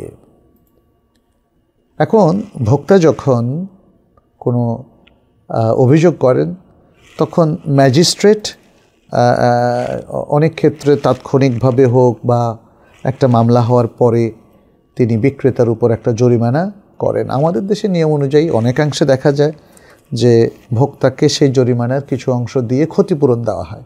ক্ষতিপূরণ মানে ক্ষতিপূরণ যদি প্রপারলি হয়, অথেন্টিক হয়, তাহলে এটা জায়েজ। ক্ষতিপূরণ তো শুধুমাত্র ওই যে জিনিসটা কিনেছে সেটার দাম নয়, আর অনেক কিছু, যেটা বললাম মানসিক ট্রমা, বা তার হয়তো একটা জিনিস ড্যামেজ হয়ে গেল, একটা দাঁত পড়ে গেল, অথবা সে শরীরে একটা ইনফেকশন দেখা দিল ওই কারণে। এটা ভয়ঙ্কর তো, তাই না? এটা চিকিৎসা অনেক ব্যয়বহুল হতে পারে, এর কনসিকুয়েন্স অনেক দূর পর্যন্ত তাকে ভোগাতে পারে। ফলে জরিমানা তো জরিমানাই, এই জরিমানা ভোক্তার জন্য গ্রহণ করা জায়েজ আছে। এখন জরিমানাটা কে করলেন? জরিমানাটা মুসলিম সোসাইটির অথরাইজড ব্যক্তি করেছেন। তিনি যেভাবেই হোক তাকে অথরিটি দেওয়া হয়েছে, এক্ষেত্রে অ্যাসেস করে বিচার করবেন এবং বিচারে যা জরিমানা হয় সেটা তিনি আদায় করতে পারবেন। এটাকে বলা হয় তাজির। ইসলামে অনেকগুলো শাস্তির বিধান আছে। একটা হলো তাজির। তাজিরটা হলো এখানে শুনানির উপর ভিত্তি করে বা পর্যবেক্ষণ করে পুরো জিনিসটাকে অ্যানালাইসিস করে দেখবেন যে কি পরিমাণ অপরাধ হয়েছে, সেই পরিমাণ অপরাধের ক্ষতিপূরণ কি পরিমাণ হতে পারে সেটার জন্য জরিমানা করা হয়। তো এখানে দেখা যাচ্ছে জরিমানার 75% সম্ভবত সরকারি কোষাগারে দেওয়া হয়। এটা একটা সিস্টেম। আর আপনারা জানেন যে বাংলাদেশের সকল সিস্টেম তো শরিয়া অ্যানালাইসিস করে করা হয় না। কিন্তু এখানে যে পয়েন্টটা আপনি প্রশ্নে নিয়ে এসেছেন সেটা হচ্ছে ভোক্তা কি তাকে দেওয়া এই 25% জরিমানা এখানে কোনো আসলে নাই, পরিমাণ নাই। সেটা 2000 হতে পারে, 5000 হতে পারে, 10,000 হতে পারে। যাই হোক না কেন তার 4 ভাগের 1 ভাগ ভোক্তাকে দেওয়া হয়। তাহলে জরিমানাটা করার সময় সেই জিনিসগুলো সামনে রাখা হয় যে তার ক্রাইমের ওজন কতটুকু, সে অনুযায়ী কী পরিমাণ জরিমানা হতে পারে। একটা কোষাগারে যাবে সরকারের, বাকিটা ভোক্তাকে দেওয়া হয়। যাই হোক, হয়তো ভোক্তাকে দেওয়ার জন্যই এই এক চতুর্থাংশটা ভোক্তার জন্য ফিজিবল কিনা, ভোক্তার ক্ষতিকে পূরণ করে কিনা, এটা হয়তো সামনে রাখা হয়। ফলে আমরা মনে করি যে যদি যে জাজমেন্টটা এখানে দেওয়া হয় সেটা ফেয়ারলি দেওয়া হয়, নিরপেক্ষভাবে দেওয়া হয় এবং কোনো ধরনের হয়রানির উদ্দেশ্যে না করা হয়, তাহলে ভোক্তা সেটা কনজিউম করতে পারবেন, নিতে পারবেন। সামিয়া ইসলাম তিনি বলেছেন, স্যার আমরা জানি জন্মদিনে কেক কাটা গুনাহ, কিন্তু তা ভিন্ন, কেননা তা ভিন্ন সংস্কৃতি থেকে এসেছে। হ্যাঁ সামিয়া, আপনি ঠিকই বলেছেন। আপনি আরও কয়েকটা বিষয় এখানে প্রশ্ন করেছেন, অনেকগুলো প্রশ্ন। আচ্ছা, প্রথম প্রশ্ন হচ্ছে আপনি বলেছেন কিন্তু জন্মদিন উপলক্ষে বন্ধুবান্ধবদের বা আত্মীয় স্বজনদের খাওয়ানো কি গুনাহের অন্তর্ভুক্ত? ওটা তো জন্মদিনের সংস্কৃতিরই অংশ। আপনি নিজেই বলেছেন, আবার নিজে প্রশ্ন করছেন কেন? কেক কাটা গুনাহ কেন বলছেন? জন্মদিন পালন করাটাই শরিয়া সম্মত নয়, শরিয়া বিরোধী। অতএব সেটা আপনি কেক কেটে জন্মদিন পালন করেন, অথবা বন্ধুবান্ধবদের জন্য পোলাও কুরমা করে জন্মদিন পালন করেন, অথবা নেচে গেয়ে জন্মদিন পালন করেন, যেভাবে পালন করেন না কেন এটা জন্মদিন পালন করা হলো, এটা শরিয়া সম্মত নয়। ফলে কেক কাটা এবং মানুষকে জন্মদিন উপলক্ষে খাওয়ানো একই বিধান। 2 নাম্বার, জন্মদিনে কাউকে শুভেচ্ছা জানানো কি জায়েজ? এটাও জন্মদিন পালনের অংশ। 3, আবার কেউ যদি উইশ করে তবে তাকে থ্যাঙ্কস বলাটাকে উচিত হবে, এটাও জন্মদিন পালনের অংশ। কেউ যদি জন্মদিন উপলক্ষে গিফট দেয় সেক্ষেত্রে কি করণীয়?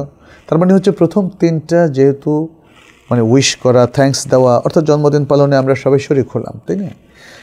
যেহেতু জন্মদিন পালনের বিষয়টা শরিয়া সম্মত নয়, মিলাদটা শরিয়া সম্মত নয়, অতএব আমাদেরকে বিষয়গুলো মাথায় রাখতে হবে। এর সাথে যে কোনো ধরনের সহযোগিতা করাটাও শরিয়া সম্মত নয়।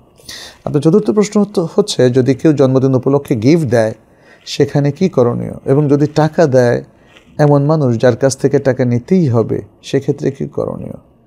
জন্মদিন উপলক্ষে গিফটের আদান প্রদান জন্মদিন পালনের অংশ। টাকা দিলে সেটা আপনি নিতে পারবেন কি না এটা জন্মদিনের গিফট হিসাবে। নিতেই হবে কেন? আপনি তাকে বলুন যে দেখুন, জন্মদিনের যে কালচারটা, it is not allowed in Islam, so আমি আপনাকে বলবো আপনি এই উপলক্ষ ছাড়া এমনি আমাকে দেন, আমি নেব, তাই না? এতটুকু কথা তো আমাদেরকে বলতে হবে, তাই না? 5 নম্বর হলো আপনি বলেছেন সর্বশেষ একজন মুসলিম হিসেবে জন্মদিনের দিন আমার কী করণীয়? আপনি খাবেন দাবেন, আর 10টা দিনের মতো জন্মদিন। আপনি দেখবেন যে অন্যদিন যেমন সূর্য উঠেছে আজকেও সূর্য উঠেছে, অন্যদিন যেমন শীতকাল হলে শীত, গরমকাল হলে গরম, আজকেও। এই দিনের তো কোনো আলাদা সিগনিফিক্যান্স নেই, আলাদা কোনো রং নেই, আলাদা কোনো বৈশিষ্ট্য নেই। ফলে অন্য আর 10 দিনে যা করেন এই দিনে তাই করবেন, এদিনে স্পেশাল কিছুই করতে যাবেন না, বাস এটাই করণীয়। শানওয়াজ শেখ বলেছেন সালাত না বুঝে পড়লে কি সালাত কবুল হবে না, এমনকি সালাতের নেকিও পাওয়া যাবে না? এই কথাটি কতটুকু সত্য? এটা সত্য নয়। সালাতের প্রত্যেকটা শব্দ, অক্ষর, বর্ণ, দোয়ার অর্থ এগুলো বুঝতে হবে, তা নাহলে সালাত হবে না। এটা বানোয়াট কথা। বরং সালাতের নিয়মে সালাত পড়বেন, চেষ্টা করবেন বুঝতে, আজকারগুলো, কেরাত ইত্যাদি সব কিছু আপনি বোঝার চেষ্টা করবেন, তাহলে আপনার সালাত যথেষ্ট গ্রহণযোগ্য হবে। আর যদি সালাতের ক্ষেত্রে আপনি আরবিটা একদমই না বুঝেন তাহলে সালাত হয়ে যাবে, আপনার সওয়াব কমে যাবে, সওয়াব কমে যাবে। কমন যে সওয়াব সেটা থাকবে, এই জন্যই তো একই কাজ করে সবার অ্যাচিভমেন্ট একরকম হয় না। একই পরীক্ষা দিয়ে সবাই যেমন একই নাম্বার ড্র করতে পারে না, ঠিক সালাতের ক্ষেত্রেও তাই। কমন সওয়াবগুলো সবার জন্য থাকবে, তারপরে স্পেশালিটি বাড়তে থাকবে, স্পেশাল রিওয়ার্ড বাড়তে থাকবে যখন তিনি খুশু খুদুর অনুভব করবেন, যখন তিনি কোরআনের প্রত্যেকটা তেলাওয়াতের সাথে সাথে অন্তর বিগলিত হবে, বুঝবেন, আরও বেশি আল্লাহমুখী হবেন, সালাতের মধ্যে তার একাগ্রতা বেড়ে যাবে, সালাতের পারফরমেন্সটা তার এক্সেলেন্ট হবে। তাহলে এই ব্যক্তির সালাত সবার সালাতের চাইতে উত্তম। এবং যদি সে হারামাইনে পড়ে, হ্যাঁ, তাহলে মক্কার হারামে পড়ার সওয়াব সবচেয়ে বেশি, তারপরে মদিনা ইত্যাদি ইত্যাদি অনেকগুলো বিষয় আছে। অতএব আমরা বলবো যে সালাতের সওয়াবের মধ্যে তারতম্য হয়, এটা শুদ্ধ। তবে সালাতের কোনো কোনো জিনিস যদি কেউ না বুঝে বা আরবিগুলো না বুঝে, তাহলে তার সালাত বাতিল হবে না। আমরা এরপরে প্রশ্নটা নিয়ে এরপরে ইমেলে যাব ইনশাআল্লাহ। আপনাদের অনেকগুলো প্রশ্ন বিভিন্নভাবে এসেছে, কমেন্টস বক্সে প্রশ্নগুলো পাঠিয়েছেন, আমরা সেগুলো থেকে উত্তর দেব ইনশাআল্লাহ। শেষ প্রশ্নটা হলো সাকিব বিন আব্দুর রহমান বলেছেন, দুটো প্রশ্ন করেছেন। সফররত অবস্থায় যানবাহনে অজু না থাকলে, অজু করার মতো কোনো ব্যবস্থা না থাকলে, সাথে পানি না থাকলে আমরা কিভাবে সালাত আদায় করতে পারি? তায়াম্মুম করে, খুব সহজ, তায়াম্মুম করে। কারণ আপনি বলেছেন আপনার অজুও নাই, অজু করার ব্যবস্থাও নাই, আবার পানিও নাই, তাহলে অজু করবেন কি করে? কোনো সুযোগ নাই। আপনি তায়াম্মুম করে পড়বেন যদি যানবাহন থামানোর কোনো সুযোগ না থাকে। যেমন আপনি প্লেনে থাকলেন, এখন প্লেন তো আর এখানে এয়ারপোর্ট ছাড়া থামতে পারবে না, তাইলে প্লেনের মধ্যে আছেন, তাহলে সেখানে পানিও নাই, তায়াম্মুম ছাড়ার কোনো উপায় নাই। আচ্ছা, আর যদি আপনি ট্রেনে থাকেন, ট্রেন সাধারণত আসলে এক জায়গায় থামিয়ে নামাজ পড়ার সুযোগ নেই। তবে আমি যতটুকু জানি মুসলিম দেশগুলোতে ট্রেনে সালাত পড়ার একটা জায়গা থাকে। বাস আপনার থামাচ্ছে না, বাসের মধ্যে তো সালাতের আলাদা জায়গা নেই, তাহলে আপনি তায়াম্মুম করে বসে সালাত পড়ে ফেলবেন যদি বাস না থামায়। আর যদি আপনি তাকে একটু রিকোয়েস্ট করে বলতে পারেন যে ভাই আমরা সালাত পড়ব, আমাদের সালাতের জন্য এক জায়গায় থামাবেন। আমরা দেখেছি যখনই কোনো বাসকে, দূরপাল্লার বাসকে এক জায়গা থেকে আরেক জায়গায় যাওয়ার সময় যখনই বলি তারা থামায়। এখনও মুসলিম দেশে সেই আলহামদুলিল্লাহ সেই ক্যারেক্টারটা আছে, কিন্তু অনেক সময় দেখা যায় যে আমাদের অনেক ভাই বেরাদার বোন তারা নিজেরাই সালাতে অভ্যস্ত নয়, সুতরাং সালাতের জন্য থামান এটাও তো কেউ বলে না। আবার অনেকে নামাজি কিন্তু থামান এই কথা বলতে তার দ্বিধা, ভয়। কেন ভয়? আল্লাহু আলাম। কিন্তু আমরা বলবো যে থামিয়ে যদি সালাত পড়তে পারেন তাহলে তো পানি পাবেন, অজু করবেন, নামাজটা সুন্দর মতো হবে। আর যদি নিজের গাড়ি হয় তাহলে কিন্তু আর তায়াম্মুম করা যাবে না। আপনার নিজের গাড়ি আর আপনি বলছেন আমার গাড়ির মধ্যে অজু করার ব্যবস্থা নাই, তো কারের মধ্যে কি অজু করার ব্যবস্থা থাকে? পানিও নাই, ধরলাম পানি নাই, এবং গাড়ি থামান, সহজ তাই না? গাড়ি থামিয়ে অজু করে সালাত পড়বেন, এই সময় তায়াম্মুম করা যাবে না। তায়াম্মুম কিভাবে করতে হয় এটা বলেছেন। তায়াম্মুমের জন্য একবার মাটিতে এভাবে হাত মারবেন, তারপরে ফু দিবেন, হ্যাঁ, তারপরে আপনি উভয় হাত দিয়ে মুখমণ্ডল পুরো মাসে করবেন। এরপরে বাম হাতের এই যে কাফ তালু দিয়ে এর উপরিভাগ কবজি পর্যন্ত মাসে করবেন এবং ডান হাতের দিয়ে এভাবে মাসে করবেন। হয়ে গেল। এখানে আমাদের যে বইটা আছে ফিকহুত তাহারা, এই বইটি আমার ধারণা যে আপনারা অনেকে পেয়েছেন, কারণ এটা অনেক আগে ছাপানো হয়েছে। এটার দ্বিতীয় ইমপ্রেশনটাও এখন মার্কেটে আছে। এখানের 109 নম্বর পৃষ্ঠায় আমরা লিখে দিয়েছি কিভাবে তায়াম্মুম করতে হয়। আমরা এখানে বলেছি যেমন নিয়ত করবেন, প্রথমে নিয়তের স্থান হলো অন্তর, এটা বলা হয়েছে, তাই অন্তরে নিয়ত করবেন, নিয়ত মুখে উচ্চারণ করবেন না।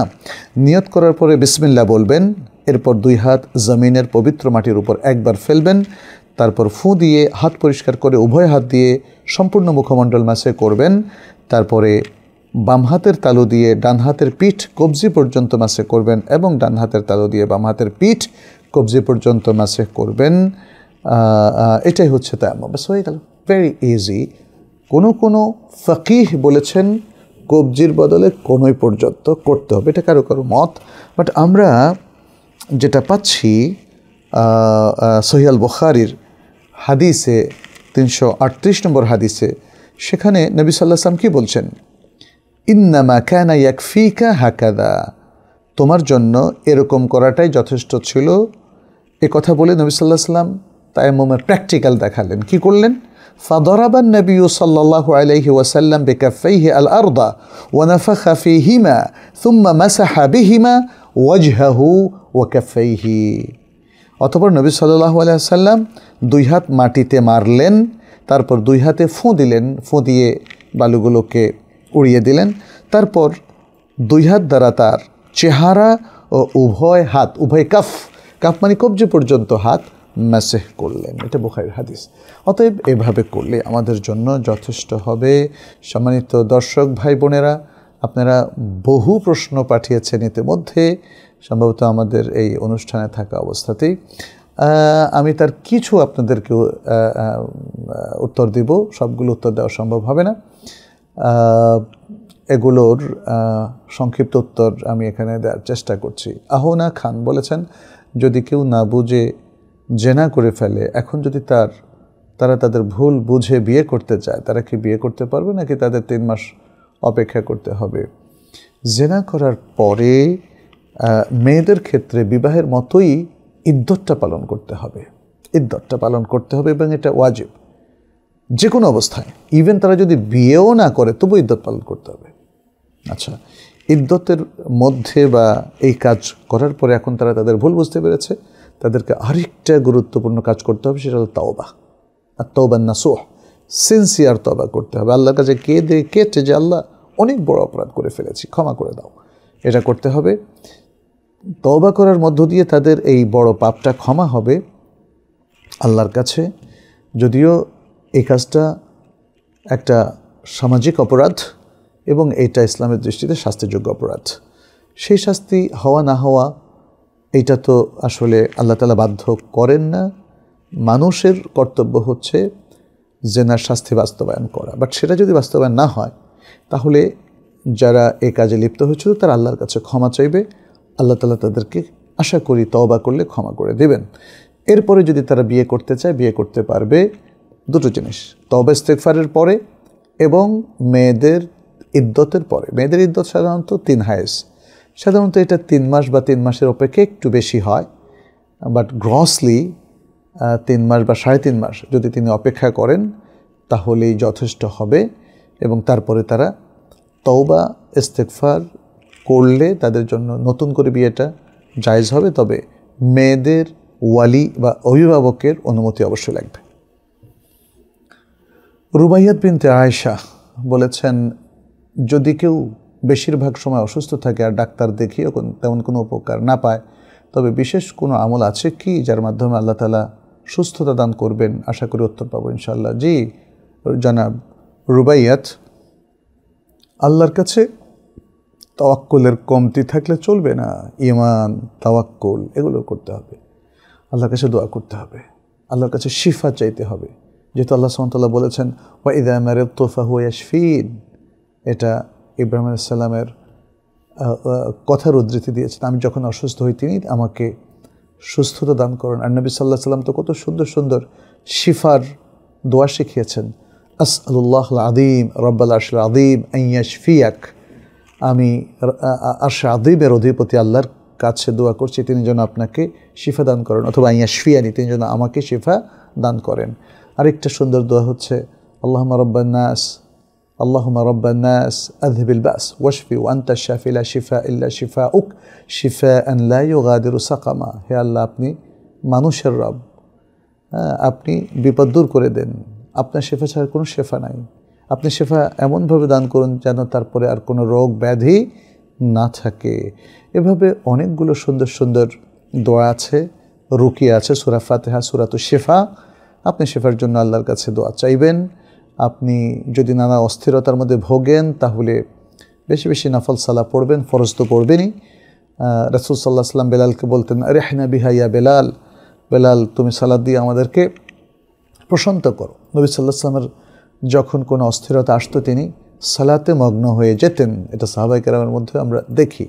অতএব এই আমলগুলো করবেন, আশা করি আল্লাহ তাআলা আপনাকে দুনিয়া আখিরাতে কামিয়াবি দান করবেন। আর মনে রাখবেন, কোনো কারণে আল্লাহ সুবহানাহু ওয়া তাআলা যদি আমাদেরকে সুস্থতা নাও দেয়, তাতে কোনো কিছু যায় আসে না।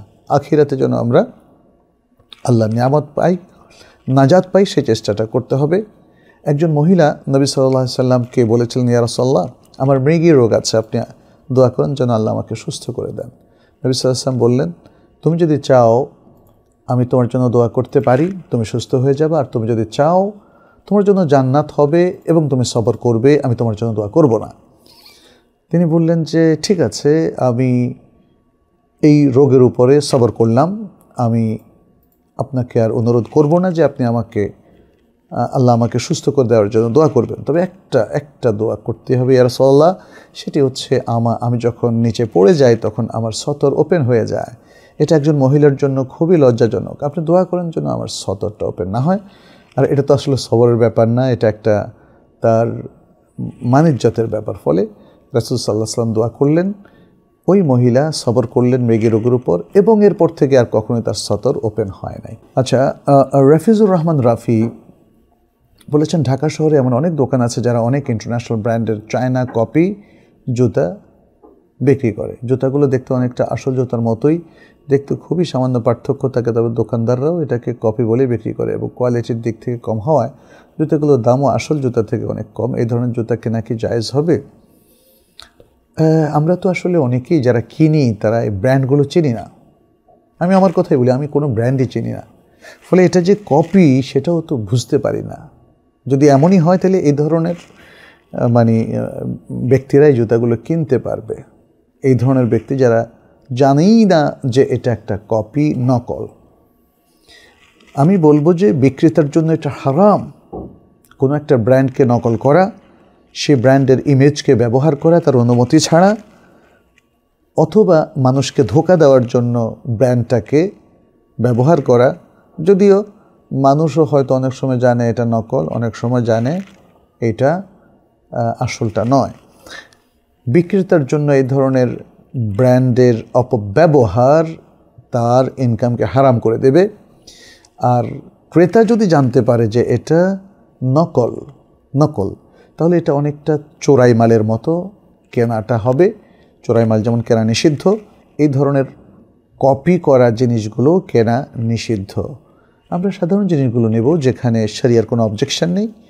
কপি করে বিক্রি করা আনঅথরাইজড জিনিসের মতো এখানে ইসলামের অবজেকশন আছে, ফলে এগুলো কেনা যাবে না। শান্তা সাথী, তাফসির কোর্স আমি অনেক গরিব, টাকার জন্য শিখতে পারি না, দয়া করে আমাকে একটু সুযোগ দিতেন। আমি একজন মুআল্লিমা, অনেক শেখার ইচ্ছা আছে, যেমন ফরজে আইন কোর্স, কিন্তু আমার স্বামী রিক্সা চালায়, 3টা বাচ্চা আছে, তাই আমাকে পড়াতে চায় না। আপনি বোধ করি আমাদের তাইবা একাডেমির কোর্সগুলোর কথা বলছেন বোন শান্তা, আপনি অ্যাপ্লাই করুন। আমাদের খুব যৎসামান্য কিছু স্কলারশিপ আছে, যারা আপনার মতো অক্ষম, ফিনান্সিয়ালি টাকা দিতে সামর্থ্য রাখেন না, আমরা তাদেরকে স্কলারশিপ দেই। শুধু সামান্য কিছু টাকা আমরা দিতে বলি, যেমন 25% মিনিমাম আপনি দেবেন। এটা অবশ্য কেস টু কেস, অনেকেই অধিকাংশই যারা সামর্থ্যবান, কারণ আমরা তো চিপ রেটেই আমাদের কোর্সগুলো অফার করছি, ফলে যারা সামর্থ্যবান তারা কেউ অর্থনৈতিক সুযোগ নেন না। আলহামদুলিল্লাহ, আমরা তাদেরকে নিয়ে গৌরববোধ করি। আর যাদের সমস্যা আছে, তাদের কেউ যদি সামান্য সমস্যা থাকে, তিনি 25% স্কলারশিপ চান। কারো যদি আরেকটু বেশি সহযোগিতার প্রয়োজন হয়, তারা 50% চান, কেউ ফুল চান, অথবা 75% চান। তবে আমরা সর্বোচ্চ 75% স্কলারশিপ দিয়ে থাকি, ফুল দেই না। কারণ ফুল দিলে দেখা যাচ্ছে যে আমাদের এটা অবজারভেশন, তাদের সেই সিরিয়াসনেস থাকে না। আর স্কলারশিপ পাওয়ার পরে আমরা তাদেরকে ফলো আপ করি। তিনি যদি কোনো রকমের গাফলতি প্রদর্শন করেন এবং সিরিয়াস শিক্ষার্থী না হন, তাহলে আমরা তার স্কলারশিপটা উজ্জ্ব করে নিই। স্কলারশিপ দেওয়ার অর্থ হচ্ছে তিনি যেন সিরিয়াসলি এই কোর্সটা শেষ করেন, পরীক্ষা অংশগ্রহণ করেন এবং সাফল্যের সাথে কোর্সে উত্তীর্ণ হন। তো আমার কাছে মনে হয় আমরা সুযোগটা রেখেছি। যারা অর্থনৈতিকভাবে পিছিয়ে আছেন তাদের জন্য সুযোগগুলো সবসময় থাকবে ইনশাআল্লাহ। মোহাম্মদ গোলাম রাব্বি বলেছেন, এমন কিছু বই যাতে ইসলাম বিরোধী কথা আছে, সেই সাথে অনুপ্রেরণাদায়ক কথা, মানসিক স্বাস্থ্যের উন্নয়নমূলক কথা, মানুষের চিন্তা চেতনা কেমন হওয়া উচিত, কোন ক্ষেত্রে কেমন আচরণ করা উচিত, এগুলো বলা আছে। এমন বই পড়া কি জায়েজ হবে? লেখক অমুসলিম। আপনি যেটা বলেছেন যে ইসলাম বিরোধী কথা আছে, সাধারণত ভালো বইয়ের ক্ষেত্রে এটা খুব রেয়ার। জাগতিক বিষয়গুলো নিয়ে লেখা তো, যেমন হয়তো সুষম খাদ্যের কথা নিয়ে লেখা আছে, অথবা মানসিক স্বাস্থ্যের উত্তরণের কথা বলা আছে। তো যাই হোক, যদি দেখা যায় যে সেখানে শরিয়ার সাথে সাংঘর্ষিক বক্তব্য আছে, ইসলাম বিরোধী কথাবার্তা আছে, তাহলে সেটা যদি খুব অল্প পরিমাণ হয় এবং সেটাকে যদি আপনি এই যে লাল কলম দিয়ে গোল করে চিহ্নিত করতে পারেন, তাহলে তার বাকি কথাগুলো যদি ওকে হয়, যেমন 90%, 95%, 98% কথাগুলো যদি ওকে হয়, তাহলে আপনি ভুলগুলোকে চিহ্নিত করে কেটে দিয়ে বাকিগুলো অনুসরণ করতে অসুবিধা নেই। বিশেষ করে মানসিক স্বাস্থ্যের বিষয়টা, মানসিক স্বাস্থ্যের মধ্যে আসলে ইসলামিক ব্যক্তিত্বরা তেমন কিছুই লেখেন নাই, এখানে জেনারেলরাই বেশি লিখেছেন আমি দেখেছি। কারণ সাইকোলজি এটা আমাদের দেশে মাদ্রাসায় পড়ানো হয় না, ইসলামী শিক্ষার মধ্যে এর কোনো জায়গা নেই। অথচ রাসূল সাল্লাল্লাহু আলাইহি সাল্লাম একজন প্রখ্যাত সাইকোলজিস্ট ছিলেন এই অর্থে যে তিনি সাইকোলজিক্যাল বহু ইস্যু তিনি অ্যাড্রেস করেছেন। তিনি মানুষের মনস্তত্ত্ব বুঝতেন বলেই তো এত অল্প সময়ে পুরো জাজিরাতুল আরবের লোকদের তিনি ঠিক করে ফেলেছেন, তাই না? অতএব মানসিক স্বাস্থ্যের এই বিষয়গুলো এতটা গুরুত্বপূর্ণ এবং কোরআন সুন্নায় এত বেশি ডিসকাশন আছে, অথচ তার বই বাজারে অপ্রতুল। ফলে মানসিক স্বাস্থ্যের যে সায়েন্টিফিক দিকটা আছে, যেটার সাথে ইসলামের কোনো বিরোধ নেই, সেই জিনিসগুলো আমরা মুসলিম অমুসলিম সব রাইটার থেকে নিতে কোনো অসুবিধা নেই।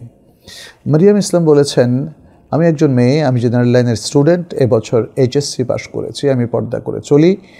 এখন আমার বাবার অনেক ইচ্ছা আমায় পাবলিক ইউনিভার্সিটিতে পড়ানোর জন্য, কিন্তু মা চান ন্যাশনাল ইউনিভার্সিটিতে পড়াতে।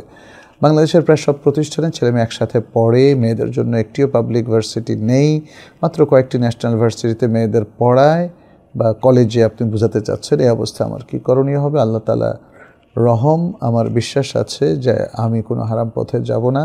এখন আমার কার কথা মানা উচিত, মা নাকি বাবা?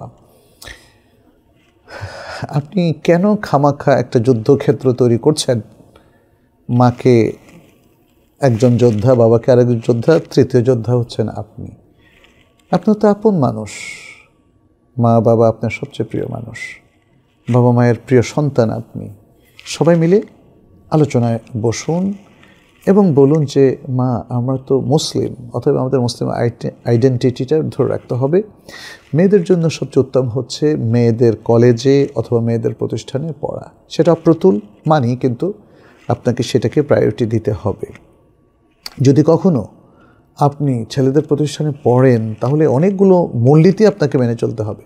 প্রথমত, আপনি ছেলেদের সাথে খালোয়ায় মিশবেন না, তাদের সাথে গল্প করবেন না, আপনি পর্দা করেই সেখানে যেতে হবে। এটা হলো সবার শেষ বিকল্প। কারণ আপনি যদি না পড়ে ঘরে বসে থাকেন, এটা আরেকটা সাইকোলজিক্যাল বিপর্যয় টেনে নিয়ে আসবে এবং অনেক প্রবলেম, এটা আমরা অভিজ্ঞতা থেকে দেখেছি। তো আমি পাশাপাশি এটাও বলবো যে আমাদের ভাই বোনেরা যারা সামর্থ্যবান, তারা যেন সমাজে মেয়েদের জন্য আলাদা শিক্ষা প্রতিষ্ঠান গড়ে তোলেন, আলাদা মেয়েদের কলেজ, মেয়েদের স্কুল, মেয়েদের মাদ্রাসা। আমি ঠিক জানি না বাংলাদেশে কেন পর্যাপ্ত পরিমাণে মেয়েদের জন্য প্রতিষ্ঠান নেই, কেন আমরা তথাকথিত আধুনিক সিস্টেমের আমরা আনুগত্য করছি, আমরা ব্যাপকভাবে কোএডুকেশনটাকে মেনে নিচ্ছি এবং আমাদের ছেলে মেয়েদেরকে ফ্রিকুয়েন্টলি উইদাউট এনি প্রোটেস্ট এবং উইদাউট এনি অ্যারেঞ্জমেন্ট আমরা এগুলোকে একদম অভ্যাস করে নিয়েছি। আমার মনে হয় ইসলামিক বিকল্প আমাদেরকে ক্রিয়েট করতে হবে। তবে এখন যে সমস্ত শরিয়াসম্মত নয় এমন পরিবেশ আছে, সেখান থেকে বেঁচে থাকার জন্য ছেলে মেয়েদেরকে একদম আইসোলেটেড করে ফেলা, সেটাও সম্ভবত উচিত হবে না। একজন মেয়ে তাকে ভার্সিটিতেই পড়তে হবে এমন জরুরি নয়, তিনি মাদ্রাসায়ও পড়তে পারেন। তিনি আমাদের গৃহস্থলী এবং আমাদের আত্মীয় স্বজনদের অনেকেই তারা মাদ্রাসায় পড়েছে। মাদ্রাসায় কামিল, ফাজিল এগুলো কমপ্লিট করেছে। তো সুতরাং প্রকৃত শিক্ষা সেখানে সম্ভব। আর আরেকটা বিকল্প শিক্ষা আছে, সেটি হচ্ছে যেমন ইন্টারন্যাশনাল ওপেন ইউনিভার্সিটি, সেখানে ছেলে মেয়ে একসাথে ওইভাবে ব্যাপারটা আসে না, কারণ এগুলো ওপেন ইউনিভার্সিটি, অনলাইনে আপনি ক্লাস শুনবেন, ক্লাস করবেন। ফলে এটা একটা ভালো বিকল্প হতে পারে। আমাদের পরিবারের মেয়েরাও অনেকে সে সমস্ত ইসলামিক স্টাডিজের ব্যাচেলর ডিগ্রি করেছে, যেখানে অনলাইনে করা যায়, প্লাস মেয়েদের প্রতিষ্ঠানে থেকে আলাদাভাবে ফাজিল কামেলও করেছে। তো আমার মনে হয় ডিসকাশন থেকে আমাদের কী করণীয় সেটা স্পষ্ট। আল্লাহ আমাদের সবাইকে তৌফিক দান করুন। প্রিয় দর্শক, আপনারা যারা আমাদের সাথে আজকের এই 150তম সেশনে ছিলেন, আপনাদের সবাইকে অনেক অনেক শুকরিয়া এবং দোয়া থাকলো আপনাদের সবার জন্যে। আল্লাহ যেন আমাদের সকলকে বারাকা দেন, সকলের উপর বারাকা নাজিল করেন, আমাদেরকে ভালো কাজের তৌফিক দান করেন। আবারও আপনাদের সাথে দেখা হবে পরবর্তী সেশনে ইনশাআল্লাহ। সেই কামনা রেখে আজকের মতো এখানেই শেষ করছি। হাদা সাল্লাল্লাহু সাল্লামা আলা নবিয়িনা মুহাম্মদ ওয়া আলা আলিহি ওয়া আসহাবিহি আজমাইন। সুবহানাকাল্লাহুম্মা ওয়া বিহামদিক আশহাদু আল্লা ইলাহা ইল্লা আনতা আস্তাগফিরুকা ওয়া আতুবু ইলাইক। ওয়াসসালামু আলাইকুম ওয়া রাহমাতুল্লাহি ওয়া বারাকাতুহু।